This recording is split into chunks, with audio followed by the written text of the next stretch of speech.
Hello everyone, this is me Shalini. Welcome to the legal lens. आज की इस series में हम डिस्कस करने वाले हैं वन ऑफ द इशू जो रिलेटेड है चार्ज से। चार्ज में हम चार्ज की बात करने वाले हैं, जो हमारे ऑफेंसेस के चार्ज जो मजिस्ट्रेट के द्वारा किए जाते हैं उनकी चार्ज फ्रेमिंग की बात हम कर रहे हैं। तो हम यहाँ पे सीआरपीसी और बीएनएस से रिलेट करेंगे। तो आज हमारा मेन इशू जो है वो है, can charge be altered after initiation of trial. तो अब हम देखेंगे कि क्या ये पॉसिबल है, और अगर पॉसिबल है तो किन सर्कमस्टांसेस में बीएनएसएस का और सीआरपीसी का कौन सा सेक्शन है जो ऑल्ट्रेशन ऑफ चार्जेस के बारे में बात करता है। तो आज हम बात करने वाले हैं alteration of charges after initiation of trial. So हमारा क्वेश्चन था, can charge be altered after initiation of trial.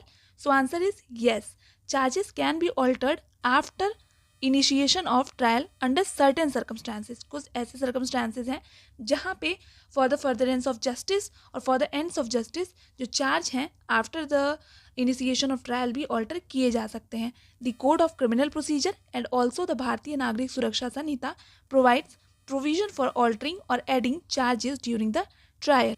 अब चलिए जानते हैं कि कौन कौन से रेलिवेंट प्रोविजंस हैं जो चार्ज के ऑल्टरेशन की बात करते हैं। तो सीआरपीसी की अगर बात करें तो सीआरपीसी का सेक्शन 216 ये ऑल्टरेशन ऑफ चार्जेस के बारे में बात करता है। वहीं पे हमारा सेक्शन 239 बीएनएसएस जो है वो alteration of charges after initiation of trial की बात करता है।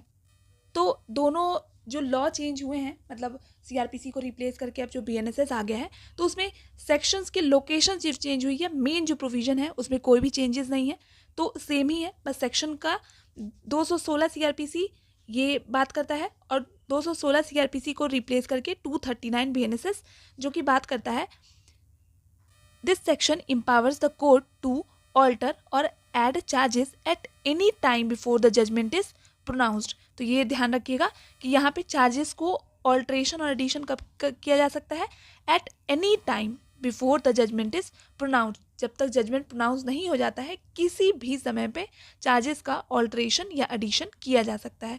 The court can do so on its own motion and on the basis of the application by prosecution or the accused।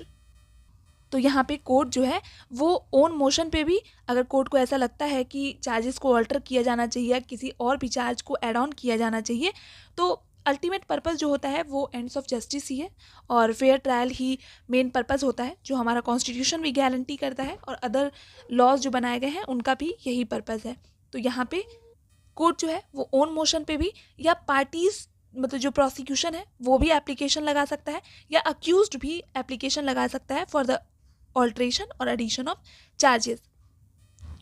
अब अगर बात करें प्रोसीजर क्या फॉलो किया जाएगा, व्हेन द ऑल्टरिंग और adding charges the court must follow the procedure outlined in the CrPC और भारतीय नागरिक सुरक्षा संहिता। अब इसमें देखते हैं क्या क्या से प्रोसीजर हैं जो फॉलो किए जाने चाहिए। तो सबसे पहले framing of a new charge, ठीक है, जो ऑल्ट्रेशन किए जाएंगे या एडिशन किए जाएंगे उसके अकॉर्डिंग जो न्यू चार्जेस हैं उनको फ्रेम किया जाएगा, उनको रेड किया जाएगा एंड एक्सप्लेन किया जाएगा the new charge to the accused. Next, allowing the accused to plead to the new charge, मतलब जो प्लीड गिल्टी का कॉन्सेप्ट है वो फिर वहाँ पे वापस से किया जाएगा कि उन चार्जेस पे जो अक्यूज्ड है वो प्लीड गिल्टी करता है या नहीं करता है।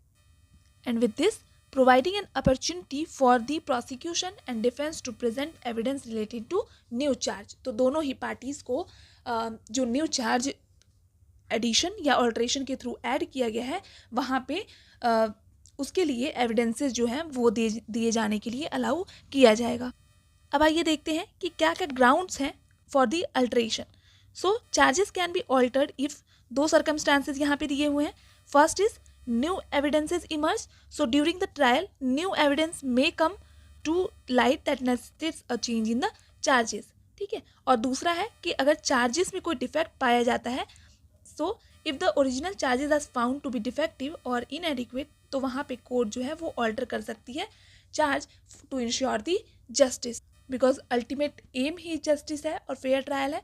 सो यहाँ पे for the furtherance of justice and for the ends of justice the court may alter or add any charge. अब यहाँ पे पावर प्रोवाइड किया गया है तो कुछ लिमिटेशंस भी प्रोवाइड की गई होंगी। Let's have a look what are the limitations. First limitation है no prejudice to the accused. तो यहाँ पे किसी भी तरीके का ऑल्ट्रेशन इस तरीके से नहीं किया जाएगा जो अक्यूज्ड के ऊपर प्रेजुडिस करता हो। यहाँ पे the alteration of charges should not prejudice the accused defence. ठीक है, नेक्स्ट है court's discretion. The decision to alter charges lies with the court's discretion and it must ensure that the alteration does not cause injustice to either party। तो यहाँ पे court को ये ensure करना होगा before altering of the charges और adding to any charge कि यहाँ पे किसी भी तरीके का इनजस्टिस कॉज ना हो किसी भी पार्टी के ऊपर। So this was the all concept about the alteration of charges after the initiation of trial. Here the court has the authority to alter charge after the initiation of trial, provided it follows the prescribed procedure and ensure that the alteration does not prejudice the accused right. This flexibility allows the legal process to adapt the new evidence or circumstances, promoting a fair trial. So this was all for today. Next video में हम next concept को discuss करेंगे.